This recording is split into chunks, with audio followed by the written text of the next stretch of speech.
Hello दोस्तों, स्वागत है नए अप्रोच चैनल में। तो आज हम लोग बात करने वाले हैं वन रिपोर्ट का। बिहार में 2021 का वन रिपोर्ट है, हालांकि 2023 का अभी तक नहीं आया हुआ है। तो 2021 की बात करते हैं, वो इसलिए क्योंकि ये बीपीएससी का जो एग्ज़ाम है या और भी पीसीएस एग्जामिनेशन का जो है तो होता है बिहार से रिलेटेड कोई भी एग्ज़ाम हो तो उसमें इस तरीके से रिपोर्ट में आती है, क्वेश्चन आता है, डायरेक्ट क्वेश्चन पूछा जाता है। तो इसको देखते हुए मैंने ये तैयार किया है। अब देखिए क्या है इसके बारे में। तो बिहार वन स्थिति रिपोर्ट 2021, ठीक है। ऐसे जैसे बिहार का है वैसे सेंट्रल गवर्नमेंट का भी आता है और सारे स्टेट का भी आता है। तो बिहार का एक कंपाइल किया हुआ है, देख सकते हैं आप। जैसे देखिए बिहार में वन की बात करते हैं तो इसका क्षेत्रफल 1% और वृद्धि, इस डेटा से हम एनालाइज करेंगे कि बिहार की क्या स्थिति है। अब कर रहे हैं वन आवरण, यानी फॉरेस्ट जो है, फॉरेस्ट कवर एरिया की बात कर रहा है कि वन कितना है बिहार में। तो टोटल वन है 7381 किलोमीटर है। अभी इसका टोटल स्क्वायर किलोमीटर है 7381।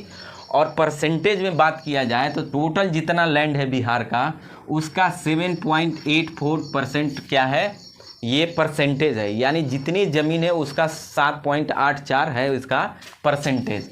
उसी तरीके से बात करते हैं अगला कि 75 स्क्वायर किलोमीटर क्या हुआ है कि पिछले यानी 2019 से लेके 2021 तक का 2 सालों में 75 स्क्वायर किलोमीटर की क्या हुई है, वृद्धि हुई है, यानी बढ़ा है वन आवरण में, यानी फॉरेस्ट कवर बढ़ा है।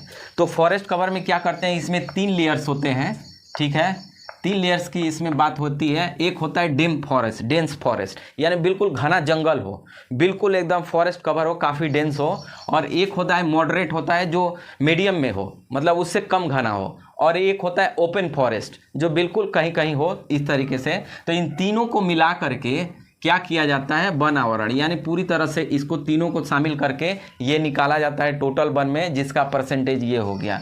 उसी तरीके से एक और आता है वृक्षारोपण, यानी वृक्ष कहीं कहीं आप जा रहे हो रोड के किनारे या सड़क के किनारे या फिर गली के किनारे, किसी खेत में कहीं कहीं आपको देखने को मिल जाएगा। तो इस तरीके से जो किए जाते हैं उसका जो परसेंटेज है 2341 स्क्वायर किलोमीटर अब हो गया है इसका, ठीक है। अब तक इतना स्क्वायर किलोमीटर है। और परसेंटेज में बात किया जाए तो बिहार की टोटल लैंड का 2.48% है, लगभग 2.5% के आसपास है। और इस बार यानी 2019 से लेके 2021 में, 2019 से लेके 2021 में वृद्धि, यानी 2 सालों में कितना वृद्धि हुई है, तो 338 स्क्वायर किलोमीटर हुई है। अब देखिए अगर टोटल बात करते हैं तो ये देखिए जब इसको ऐड करेंगे आप तो 9722 यानी 9722 स्क्वायर किलोमीटर होगा। तो इसमें क्या होगा, वन और वृक्ष दोनों हो गया। अगर वन की पूछेगा तो डायरेक्ट ये आंसर होगा, अगर क्षेत्रफल में पूछेगा ये परसेंटेज में ये हो गया। वृक्ष की बात पूछेगा तो टोटल परसेंटेज में ये, टोटल में ये। और दोनों को पूछेगा तो ये हो गया इतना, और इसको परसेंटेज में दोनों को काउंट करेगा तो ये हो गया आपका 10.32।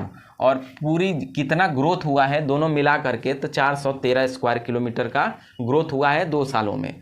तो ये रहा, ज़्यादातर यही क्वेश्चन पूछा जाता है कितना परसेंटेज है, या हो सकता है ये पूछ दें, तो इसकी पॉसिबिलिटी ज़्यादा है, ठीक है। तो हमने देखा कि इतना ग्रोथ हुआ। अब अगले बात करते हैं कि अब अलग अलग जिला वाइज हम स्टडी करेंगे कि कहाँ पे ज़्यादा हुआ है, कहाँ पे कम हुआ है, कहाँ पे परसेंटेज ज़्यादा है, कहाँ कम है। तो क्षेत्रफल के हिसाब से कह रहा है कि सबसे जो वन वाला सबसे बड़ा जिला है वो है कैमूर, यानी कैमूर में क्या है, सबसे ज़्यादा वन है। यानी जितने बिहार डिस्ट्रिक्ट में हैं उसमें से सबसे ज़्यादा वन है, 1051 स्क्वायर किलोमीटर है कैमूर के पास, ठीक है।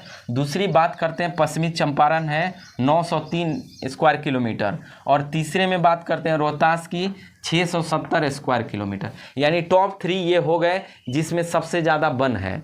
उसी तरीके से बोला है कि क्षेत्रफल में सबसे कम वन वाला कौन सा है, तो वो हो जाएगा, देखिए शेखपुरा नंबर 1 पे है, मात्र इसके पास 1.19 स्क्वायर किलोमीटर है, 1.25 किलोमीटर के आसपास इसके पास है। अरवल है 4.14 वर्ग किलोमीटर और जहानाबाद में 4.43।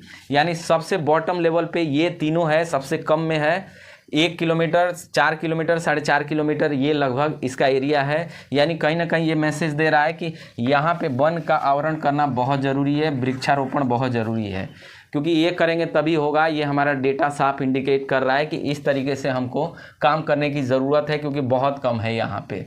अब देखिए वही जैसे बात करते हैं कि अगर पूरे इंडिया में होना चाहिए, इंडिया का जो एवरेज होना चाहिए 33%, ठीक है। उससे ये काफ़ी पीछे है, क्योंकि 7.84% है, तो 33% होना चाहिए।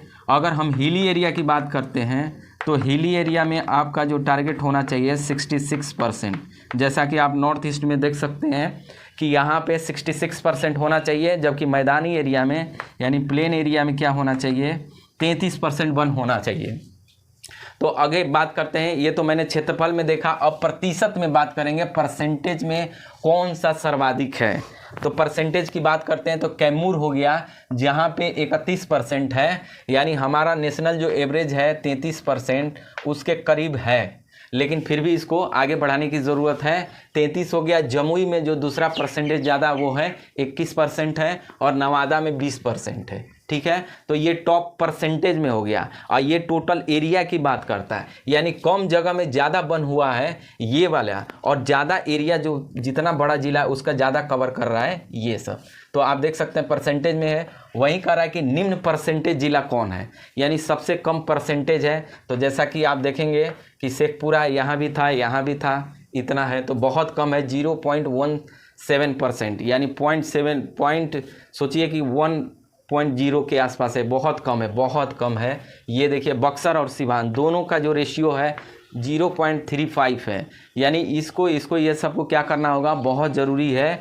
गोपालगंज का भी देखिए 0.42% है, बहुत कम है, यानी जितना उसका लैंड है उसका आधा % भी मतलब कि वन नहीं है, वहाँ पे वृक्षारोपण नहीं है। तो कहीं ना कहीं ये साफ साफ डेटा इंडिकेट कर रहा है कि ऐसे जगह पे जो वहाँ का इन्वायरमेंट मिनिस्ट्री जो स्टेट में काम करती है उसको इस तरीके से काम करना होगा कि यहाँ भी वन ज़्यादा हो, ज़्यादा से ज़्यादा लोगों में, चाहे स्कूल के बच्चों के द्वारा हो, सिविल सोसाइटी के द्वारा हो या NGO के तहत, ये सारा काम करने की ज़रूरत है ग्राउंड लेवल पे।